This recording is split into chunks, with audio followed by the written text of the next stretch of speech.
You ask him or the insurance company to compensate you, isn't it?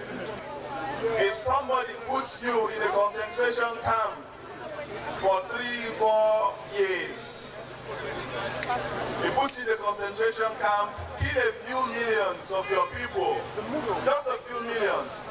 You ask for compensation, don't you? Good.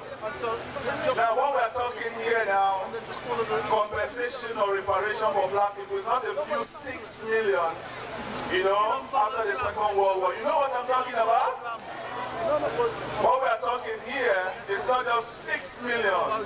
We're talking about 400 million, over 400 years of slavery, isn't it? And after 400 years of slavery, we have 100 years of colonialism, isn't it? And now what do we have? Neo-colonialism. What do we have? What do we have? Shocked by slavery, isn't it? And then you think back how colonialism was. We are all shocked by it, isn't it?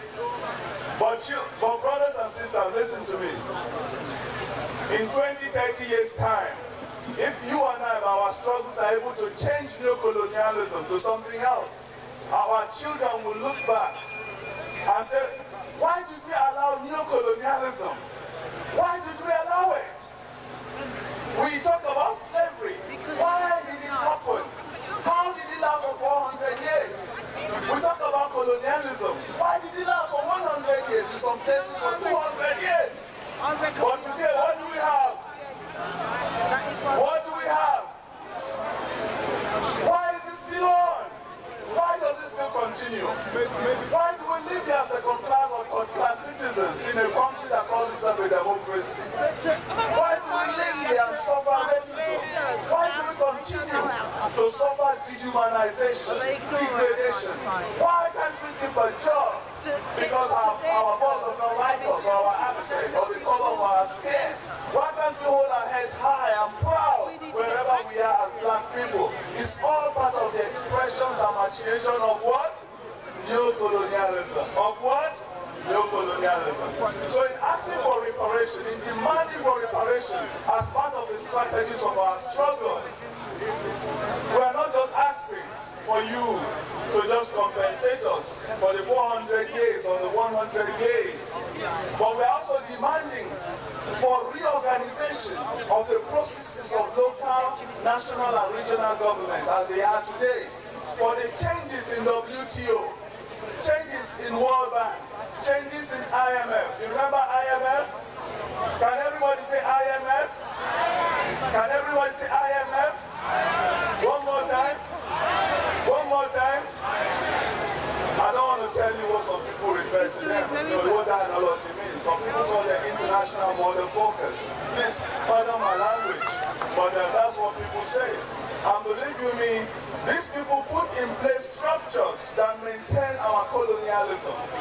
They put in place structures that continually dehumanize us. They put in place structures that make sure that the cocoa, the coffee, the sugar cane you plant, the rubber, all the product, the gold, the silver, creates more poverty for you and me, and creates more wealth and prosperity for other people. These are the structures, the international structures they put in place. These are the structures that make somebody look at you and say you are poor and backward. How can anybody say Africa or the Caribbean is poor or backward? That person is an illiterate. That person is what? That person is what?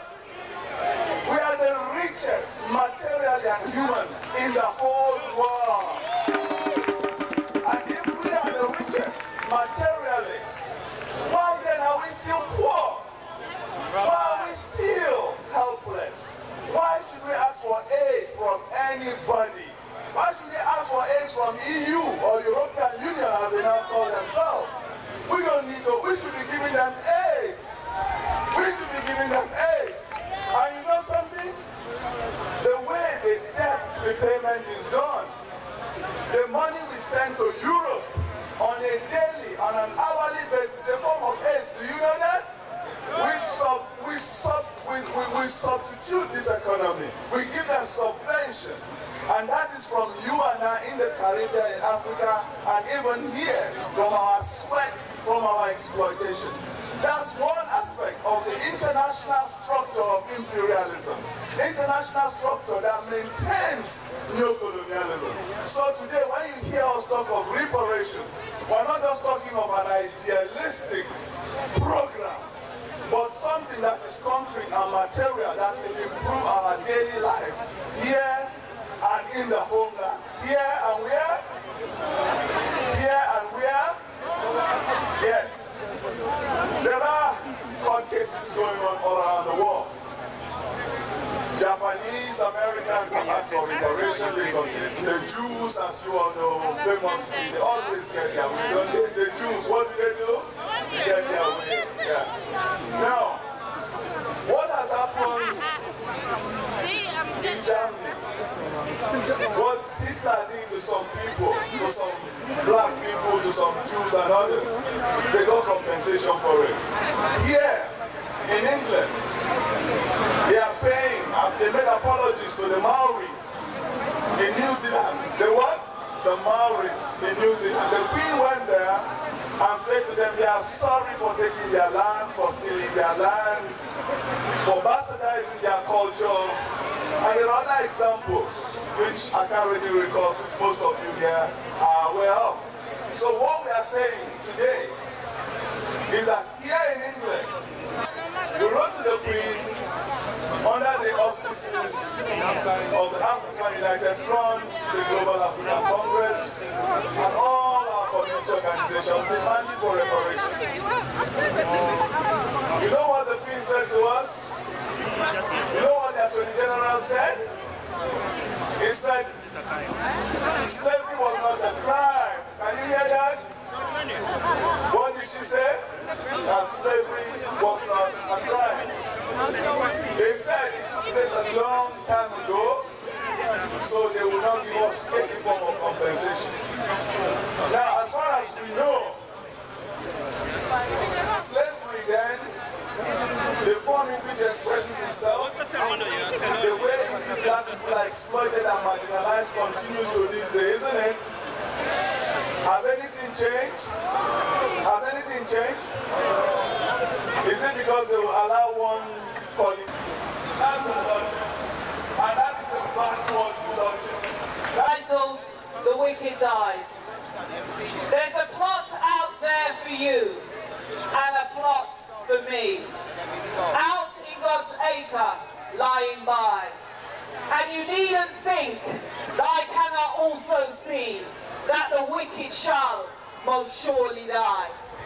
Yet in the resurrection, men shall rise, not those steeped in sin and lies, but those of love for good and truth shall blossom forth in spiritual youth. Thank you. The next one is entitled Go and Win. Again, it goes this way. Ye Negroes, another day has come to test your spiritual worth, your racial character. Your home and lives, you see, are threatened everywhere. The time is now for you to do and then dare. The youth shall struggle with the facts as they are seen and blaze the trail for home and lives redeemed. My hope, I claim, is in the courage of the time. So go ye forth and win the battle that's sublime. I hope you're hearing his words, my people. If you want to read it for yourself, it's in the poetical works of the most honourable Marcus Garvey, available over in the bookstore. Your duty today, believe in God, lift yourself, lift your family, lift your clan, lift your race, lift your country, lift your nation and be an imperial home. Thank you.